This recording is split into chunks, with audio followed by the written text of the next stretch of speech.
আসসালামু আলাইকুম ভিউয়ার্স, সবাই কেমন আছেন? আশা করি ভালো আছেন, সুস্থ আছেন। ভিউয়ার্স, আজকে আমি চলে এসেছি নতুন আরেকটি প্যাকের রেসিপি নিয়ে। এই প্যাকটি আমরা আমাদের গোসলের সময় ব্যবহার করব, আমাদের শাওয়ার প্যাক হিসাবে এটা আমরা ইউজ করব। ভিউয়ার্স, এই প্যাকটি ইউজ করলে আমাদের এক্সট্রা কোনো সোপ বা বডি ওয়াশ ইউজ করতে হবে না। আসুন জেনে নিই কীভাবে প্যাকটি তৈরি করব। প্যাকটি তৈরি করতে হলে আমাদেরকে প্রথমে নিতে হবে বেসন।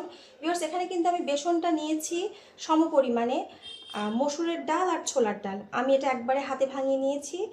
এখন আমরা এখানে নিব এরকম একটা খালি বাটিতে আমরা নিব আমাদের পরিমাণ মতন, যা যতটুকু দরকার নিব। ভিউয়ার্স দেখুন, আমি এখানে বেসন নিয়েছি। এরপরে আমি নিব এখানে আমার যে ইনগ্রেডিয়েন্ট আর একটা কাঁচা দুধটা আমি নিব। এটা ডাইলুট করব দুধে, ঠিক এইভাবে। দেখুন বেশ, কাঁচা দুধ কিন্তু খুব ভালো ক্লিনজার হিসাবে কাজ করে, আর বেসনের তো কথাই নেই, বেসন তো একাই 100। এইভাবে আমরা একটু লাগবে, এভাবে আমরা পেস্টের মতো তৈরি করব। এই পেস্টটা আমি আমার মেয়েকে, ওর যখন 3 মাস বয়স তখন থেকে ওকে আমি ইউজ করাই। আমি আমার বাচ্চাকে কোনো রকম বাহিরের কোনো কেনা প্রোডাক্ট ইউজ করাই না, সব কিছু ন্যাচারাল ঘরে তৈরি করে দিই। ওদের শ্যাম্পু, বডি ওয়াশ, টুথপেস্ট থেকে শুরু করে লোশন পর্যন্ত আমি নিজেই তৈরি করে দিই। ভিউয়ার্স দেখুন, এভাবে আমরা একটা তৈরি করব, কোনো দলা কোনো ভাব থাকবে না, ভাবস থাকা যাবে না কোনো। দেখুন এভাবে। এরপর আমরা এখানে আর একটা ইনগ্রিডিয়েন্ট যোগ করব, সেটা হচ্ছে কফি। আপনারা এরকম স্যাশেও কিনতে পারেন। দেখুন কফিটা এইভাবে আমি অ্যাড করব। কফি কিন্তু স্কিন লাইটনিংয়েও কাজ করে, স্ক্রাবিংয়ের কাজও করবে। এরপর আমি যে কফিটা অ্যাড করলাম, কফি দিয়ে আমি এভাবে এটাকে মিক্স করতে থাকবো, খুব সুন্দর একটা পেস্ট তৈরি করব। ভিউয়ার্স দেখুন, তাহলে এখানে আমরা দিলাম কাঁচা দুধ, বেসন আর কফি, ব্যাস মাত্র 3টা ইনগ্রিডিয়েন্ট, আর এর বেশি কিছু লাগবে না। এরপর আমরা এই প্যাকটাকে ঠিক এইভাবে 10 মিনিট রেখে দেবো, 10 থেকে 15 মিনিট রেখে দেবো। তারপর এটা আমরা গোসলের সময় ইউজ করাবো। আর এটা যদি বড় বাচ্চারা যদি হয় তাহলে ওরা ইচ্ছে করলে 5-7 মিনিট রাখতে পারে, আর যদি দরকার হয় না, আসলে রাখার দরকার হয় না, এটা বডি ওয়াশ বা সাবানের মতো ইউজ করা যায়। আমাদের অনেকের ভুল ধারণা থাকে যে আমাদের হয়তো এই সমস্ত প্যাক ইউজ করলে বাচ্চাদের ঠান্ডা লেগে যাবে, এই সেই। আসলে ছোট বাচ্চাদের তো আমরা এটা দিয়ে রেখে দিচ্ছি না, জাস্ট সাবানটা যেভাবে আমরা গায়ে দিয়ে ধুয়ে ফেলছি, ঠিক এটাও তাই করছি। আজকে আমি দেখাবো আমার মেয়েকে কিভাবে আমি এই বডি ওয়াশ দিয়ে শাওয়ার করাই, হোমমেড বডি ওয়াশ দিয়ে। আশা করি আপনাদের পছন্দ হবে।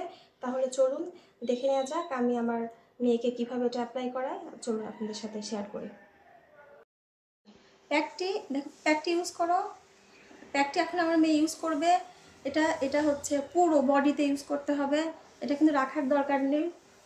সম্পূর্ণ হাতে, গলায় ভালো করে ম্যাসাজ করো সোনামণি, 2 হাতেই নাও, নিয়ে করো। হ্যাঁ, দেখতে পাচ্ছেন, এটা আপনারা ওয়াশরুমে নিয়ে গিয়ে শাওয়ার করাবেন। পুরো বডিতে, পা, গলা, ঘাড় কোথাও বাদ যাবে না। এটা সাবান বা ফেস ওয়াশের বদলে, সাবান অথবা বডি ওয়াশ না ব্যবহার করে আমরা এটা ব্যবহার করতে পারি। দেখুন পুরো বডিতে সম্পূর্ণ এটা ইউজ করতে হবে। এইভাবে ঠিক এটা সুন্দর করে ম্যাসাজ করতে হবে, সার্কুলার মোশনে ম্যাসাজ করতে হবে, তাহলে আমাদের ডেড সেলগুলো রিমুভ হয়ে যাবে। আর যেহেতু আমরা সাবান কিংবা বডি ওয়াশ তো ইউজ করি, সেহেতু আমরা এটাও করতে পারি, আমাদের ঠান্ডা লাগার কোনো চান্স থাকবে না।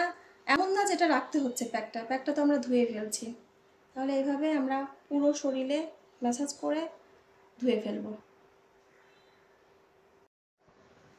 দেখুন পুরো বডিতে ওর এটা অ্যাপ্লাই করা হয়ে গিয়েছে।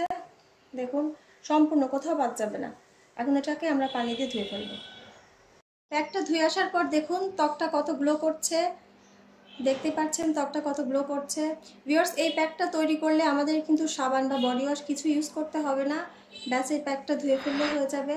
আর বাজারের কেমিক্যালযুক্ত সাবান বা বডি ওয়াশ ইউজ না করাই ভালো। তাই তৈরি করে নিন ঘরে তৈরি এই সুন্দর গোসলের প্যাকটি, আর আমরা নিজেরাও কিন্তু ইউজ করতে পারবো এটা। ভিডিওটি ভালো লাগলে লাইক করবেন, আর আমার চ্যানেলটিকে অবশ্যই সাবস্ক্রাইব করবেন। এরকম আরও নতুন ভিডিও নিয়ে আসবো ইনশাআল্লাহ। সে পর্যন্ত ভালো থাকুন। আসসালামু আলাইকুম।